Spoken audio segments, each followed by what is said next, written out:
बिस्मिल्लाहिर्रहमानिर्रहीम, अस्सलाम वालेकुम। देखें, जो कमज़ोर आदमी होता है, जो बुज़दिल होता है, वो खौफ में रहता है।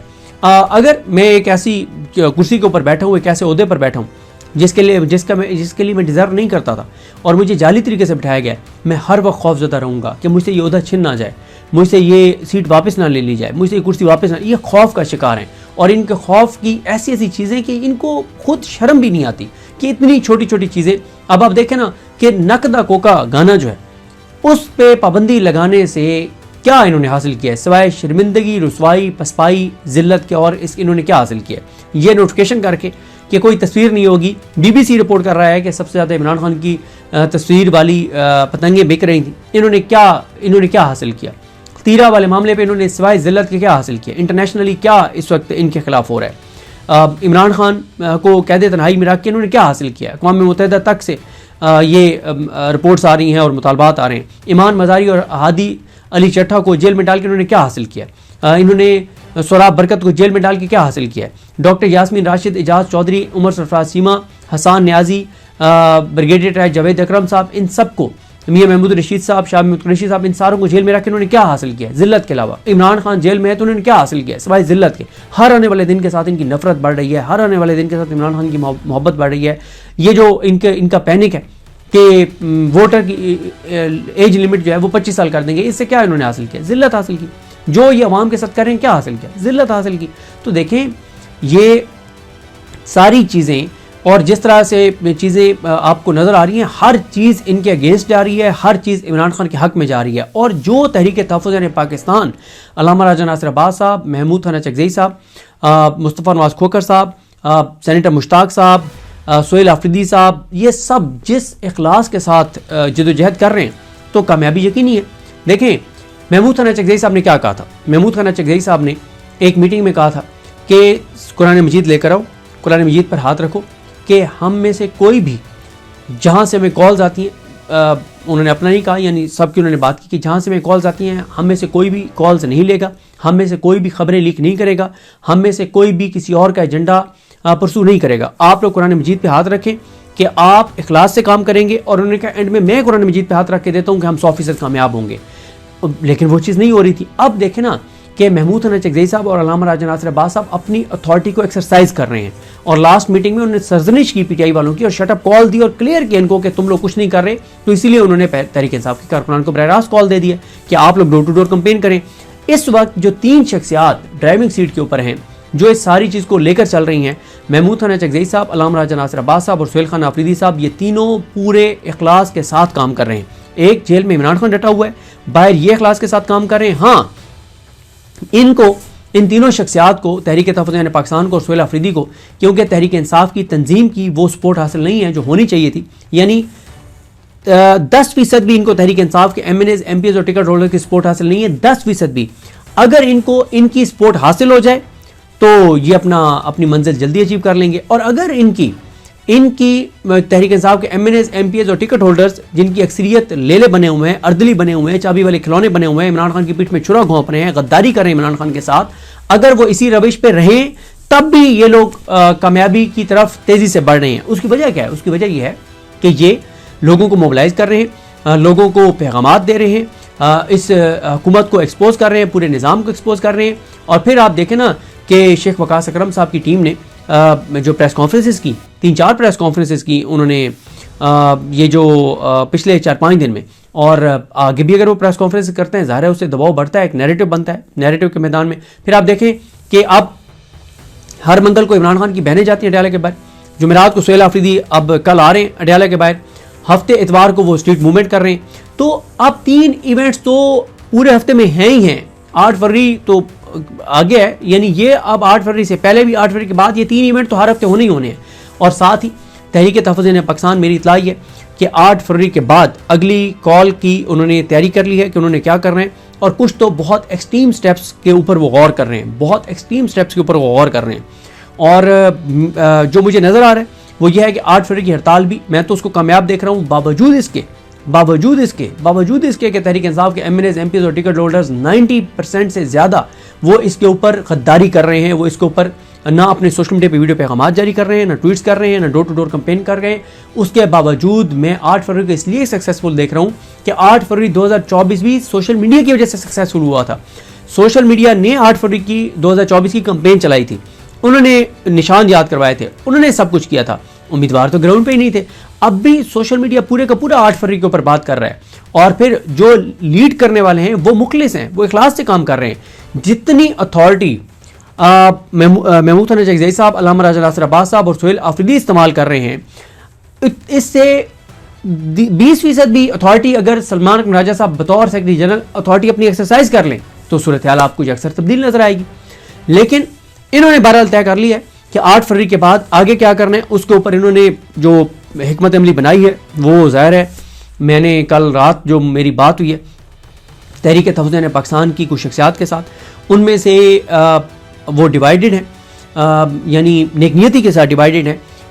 3 शख्सियात ऐसी हैं जो कह रही हैं कि हमें बहुत जल्दी बहुत एक्सट्रीम स्टेप ले लेना चाहिए 8 फरवरी के बाद, और बाकियों का ख्याल ये है कि आगे क्योंकि 8 फरवरी के बाद 17-18 फरवरी से माह रमज़ान शुरू हो जाएगा, तो हम अभी ईद उल फितर के बाद कुछ स्टेप्स को ले जाते हैं, और उससे पहले हम कुछ और ऑप्शंस देख लेते हैं, उनके ऊपर हम कुछ चीज़ें कर लेते हैं। और ख़ास तौर पे इस बार ये तय किया गया है कि इस बार का माह रमज़ान, पिछले 3-4 जो माह रमज़ान गुजरे हैं, एक तो वो था ना जिसमें इमरान खान साहब ख़ुद बाहर थे और जो एक्टिविटीज़ हुई थी वो आपको याद हैं, लेकिन पिछले जो 2 माह रमज़ान गुजरे उनमें कोई एक्टिविटी नहीं हुई, या 2 या 3।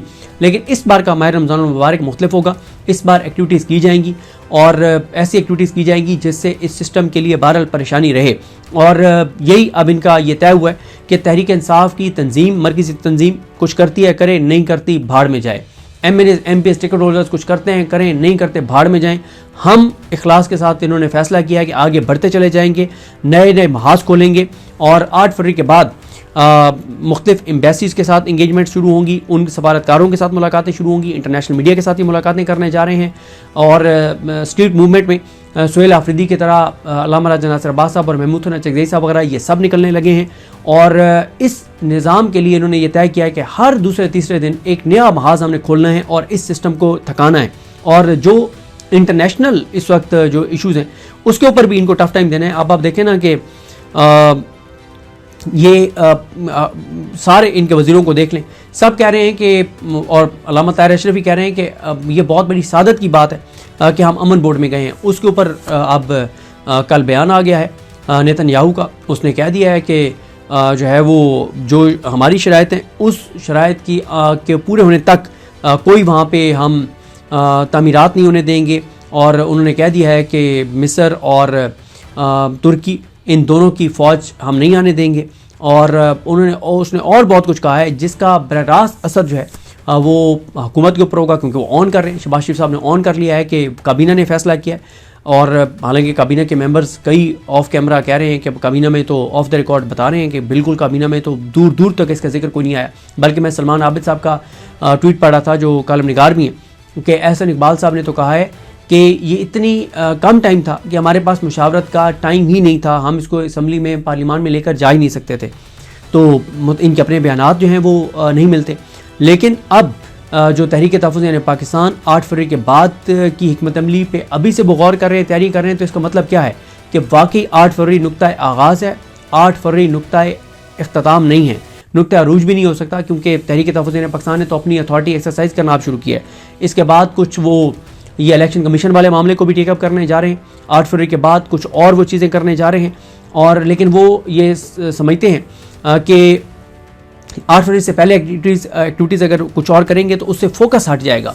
तो वो ये चाहते हैं कि अभी टोटल फोकस जो है वो 8 फरवरी पे रहे, और वो बहुत कॉन्फिडेंट हैं कि हड़ताल ये कामयाब होगी। और उस दिन कुछ वो केपी के अंदर रिलीज़ भी प्लान कर रहे हैं, वो ये समझते हैं कि रिलीज़ भी बड़ी सक्सेसफुल होंगी।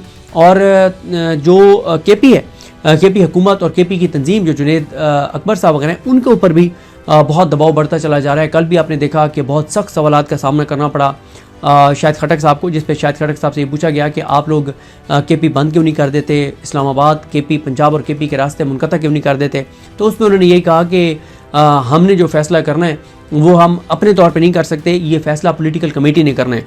और अब पॉलिटिकल कमेटी जो पीटीआई की है उसके ऊपर भी बहरहाल बहुत ज़्यादा दबाव बढ़ रहा है कि आप लोग क्या कर रहे हैं कि इमरान खान को 2 माह हो गए मुकम्मल तौर पे आइसोलेट हुए हुए, उनकी बहनों से मुलाकात नहीं हो रही, बुशरा बीबी साहिबा की 3 माह से फैमिली से मुलाकात नहीं हो रही, और इमरान खान साहब के केसेस भी नहीं लग रहे, और आप लोग कोई हलचल करते हुए नज़र नहीं आ रहे, तो उनके ऊपर भी दबाव बढ़ रहा है। ज़ाहिर है केपी हुकूमत पर भी दबाव बढ़ रहा है, केपी की तंजीम के ऊपर भी दबाव बढ़ रहा है, तहरीक इंसाफ की मरकज़ी तंजीम के ऊपर भी दबाव बढ़ रहा है। और जिस तरह से तहरीक इंसाफ का सोशल मीडिया अब MNAs और MPAs और टिकट होल्डर्स की तस्वीरें लगा के उनके हल्का नंबर लिख के और उनके शहर लिख के ट्वीट्स करना उन्होंने शुरू कर दिए, तो अब 2 ही ऑप्शन हैं इन MNAs MPAs और टिकट होल्डर्स के पास, या तो ये कुछ ना कुछ एक्टिविटी शुरू कर देंगे, वरना इनकी तस्वीरें और इनके नाम और इनके शहर के साथ और हलकों के साथ जो तहरीक इंसाफ का सोशल मीडिया कर रहा है वो इतने ज़्यादा वायरल हो जाएंगे कि इमरान खान बाहर आने के बाद इनको टिकट देना भी चाहें तो इमरान खान नहीं दे सकेंगे, जब इमरान खान के अपना उनका सोशल मीडिया ये ट्वीट्स उनके सामने रखेंगे कि खान साहब ये हम इनके नाम लिख के, इनके हल्के लिख के, इनकी तस्वीरें लगा के भी इनको इनके ज़मीर और इनके जगाने की हम कोशिश करते रहे, लेकिन इनके ज़मीर मुकम्मल तौर पर कहीं और जाकर सोए हुए थे, और खान साहब से बेहतर कौन जानता है कि इनके ज़मीर कहाँ जाके और सुकून की नींद जो है वो बड़ी गहरी नींद जो है वो सो सकते हैं। तो इसलिए और सुहेल आफरीदी जो चीज़ें कर रहे हैं, अब उन्होंने इतवार को जो जिरगा बुलाया हुआ है उसके हवाले से देखते हैं। मुझे तो उसमें भी एक बड़ी चीज़ें बड़ी तसादुम की तरफ जाती हुई नज़र आ रही हैं। मुझे तो टोटल आगे जो है वो इस लड़ाई नज़र आ रही है, क्योंकि इमरान खान ने मज़ामत और लड़ाई से ही बाहर आना है, और पहले ना मज़ामत हो रही थी ना लड़ाई हो रही थी, क्योंकि जिनके हाथ में बागडोर थी वो कंप्रोमाइज़ थे, चाबी ले खिलौने थे, ले लेते। अभी भी तहरीक इंसाफ की मरकज़ी तंजीम आपको उस तरह से सिंसेयर नज़र नहीं आती इमरान खान के साथ या इस कॉज के साथ जिस तरह से होना चाहिए, लेकिन क्योंकि इस वक्त लीड कर रहे हैं जो शख्सियात वो बहरहाल सिंसेयर हैं, तो इसलिए दबाव तो बढ़ता चला जाएगा और लड़ाई बढ़ती चली जाएगी। और मैं अक्सर इस बात का हवाला देता हूँ कि ये निज़ाम ऐसा नहीं है कि बहुत ताकतवर है, ये निज़ाम बहुत कमज़ोर है, जो नकदा कोका बर्दाश्त नहीं कर सकता, जो इमरान खान की तस्वीर पतंग के ऊपर बर्दाश्त नहीं कर सकता, जो ज़ुरैन निज़ामानी के कॉलम का बोझ नहीं बर्दाश्त कर सकता, तो वो निज़ाम इसका मतलब है कि बहुत कमज़ोर निज़ाम है। तो मेरा तो ये ख्याल है कि अगर तहरीक इंसाफ के MNAs MPs और टिकट होल्डर्स ने ज़ोर लगाया तो बहुत जल्दी तहरीक तहफ़्फ़ुज़ पाकिस्तान इस हुकूमत को घुटनों पर ले आएगी, और अगर इन्होंने साथ ना दिया तो टाइम थोड़ा सा ज़्यादा लग सकता है, लेकिन जिस तरह से जिस इखलास के साथ महमूद जगदई साहब, अलामा साहब और सुहेल आफरीदी चल रहे हैं, तो इसमें कोई बैद नहीं है कि टाइम थोड़ा सा ज़्यादा लग सकता है, लेकिन ये इस हुकूमत को घुटनों पर लाकर और कामयाबी हासिल कर लेंगे, क्योंकि ना इमरान खान पीछे हट रहा है, ना अवाम इस सिस्टम को तस्लीम कर रहे हैं, और ना ये 3 शख्सियात कंप्रोमाइज़ हो रही हैं और ना पीछे हट रही हैं, ना ही पस पर्दा किसी बात पे यकीन कर रही हैं। तो आने वाले दिनों में पार्लियामेंट के अंदर भी मैं इन सेनेट के अंदर भी लड़ाई देख रहा हूँ, सड़कों के ऊपर भी लड़ाई देख रहा हूँ, और मज़ामत वाकई होते हुए देख रहा हूँ। तो वकीलों के ऊपर बहुत प्रेशर आ रहा है, और वकील भी अब ऐसे नहीं चल सकता जिस तरह से लाहौर बार भी इमरान खान के नाम पे जीती हुई है, लाहौर हाई कोर्ट बार भी इमरान खान के नाम पे जीती हुई है, लेकिन इमरान खान तो छोड़ें, यास्मीन राशिद साहिबा, उमर सरफराज चीमा साहब, इजाज़ चौधरी साहब, इनको तो छोड़ें, हसान न्याजी को तो छोड़ें, जो गुजरांवाला के बेगुनाह वर्कर्स जिनको 52 को 5-5 साल की सजाएं हुई हैं, 3-3 साल उनको जेलों में होने वाले हैं, उनके केसेस भी नहीं लगवा सके। तो उसके ऊपर जो कमेटी बनी है उस पर भी हम अपडेट लेंगे कि फ़ायज़ा मुराद, हैदर मजीद और अली जैज़ भुट्टर क्या कर रहे हैं, क्योंकि उनके नोटिफिकेशन आने के बाद भी ट्वीट्स तो फ़ायज़ा मुराद पहले भी कर रही थी, उनसे ज़्यादा कोई असीरान के लिए नहीं बोलता, सबसे ज़्यादा वो बोलती हैं, लेकिन उनकी जानिब से भी कोई मुअस्सर उस तरह से कोई इक़दाम नज़र नहीं आया। क्यों नहीं आया, इस पे बहरहाल इन तीनों से मैं रब्ता करके इनका मौका लूँगा, जो भी चीज़ें होंगी आपके साथ शेयर करूँगा। मुझे अपनी दुआ में याद रखें। अल्लाह की मोहब्बत का हामी नासरो। अल्लाह हाफ़िज़।